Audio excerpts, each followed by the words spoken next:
പിന്നെ പനിയും ജലദോഷമൊക്കെ ആയിട്ട് കുറച്ച് ദിവസം നമ്മൾ ഹോസ്പിറ്റലിൽ അഡ്മിറ്റ് ആയിരുന്നു. വരാൻ പറ്റും. വീടും പരിസരമൊക്കെ കിടക്കണ കോലം കണ്ടില്ലേ. എനിക്കാണെങ്കിൽ ഏറ്റവും ദേഷ്യം എന്ന് പറഞ്ഞാൽ നമ്മളെ മുറ്റം ഇങ്ങനെ അലങ്കോലമായിട്ട് കിടക്കണതാണ് ഏറ്റവും ഇഷ്ടം എന്ന് പറഞ്ഞു കഴിഞ്ഞാൽ. എനിക്ക് ഈ മുറ്റം വൃത്തിയാക്കണതാണ് ഏറ്റവും ഇഷ്ടമുള്ള പരിപാടി. ഇതിങ്ങനെ ഇല വീഴാൻ കാരണം ഈ 2 മരങ്ങളാണ്. ഇത് 2 എന്ന് വെട്ടുന്നു അന്നേ നമ്മളെ വീടിൻ്റെ മുറ്റത്തെ ഇല ഇല്ലാണ്ടിരിക്കുമോ. എത്ര പേർക്ക് അങ്ങനെ മുറ്റത്തിനോട് ക്രേസ് ഉണ്ടെന്ന് എനിക്കറിയില്ല. പക്ഷെ എനിക്ക് ഭയങ്കര പ്രാന്താണ് ഈ മുറ്റടിച്ചു വാരുക എന്ന് പറഞ്ഞാൽ. അതിന് വേണ്ടിയിട്ട് ഞാൻ എത്ര സമയം വേണേലും എടുക്കും. എന്നോട് എല്ലാവരും പറയാറുണ്ട് നമുക്ക് പ്രാന്ത് വരുന്നില്ലേ ഇങ്ങനെ അടിച്ചോരും മുറ്റും തന്നെ പിന്നെയും ചിലപ്പോൾ ഞാൻ അടിച്ചോരും കൊണ്ടിരിക്കും.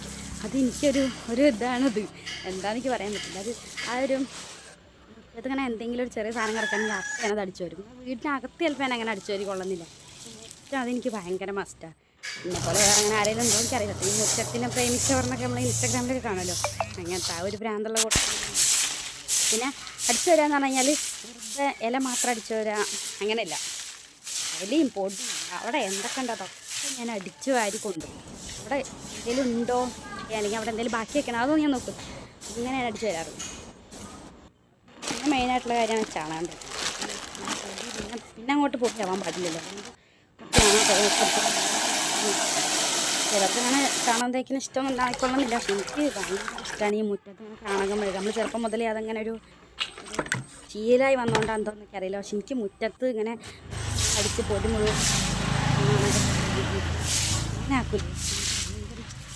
ഈ വീഡിയോ കാണുമ്പോൾ തന്നെ എനിക്ക് ഭയങ്കര സന്തോഷം.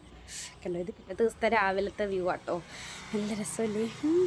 ആ ഒരു സാറ്റിസ്ഫാക്ഷൻ എന്ന് പറഞ്ഞു കഴിഞ്ഞാൽ ഉണ്ടല്ലോ, മുറ്റം നമ്മളിങ്ങനെ അടിച്ചു വാരി മുറ്റം ഇങ്ങനെ കാണുമ്പോൾ കിട്ടുന്നൊരു സന്തോഷം ഉണ്ടല്ലോ. ഈ സാറ്റിസ്ഫാക്ഷൻ വേറൊന്നിനും കിട്ടാറില്ല.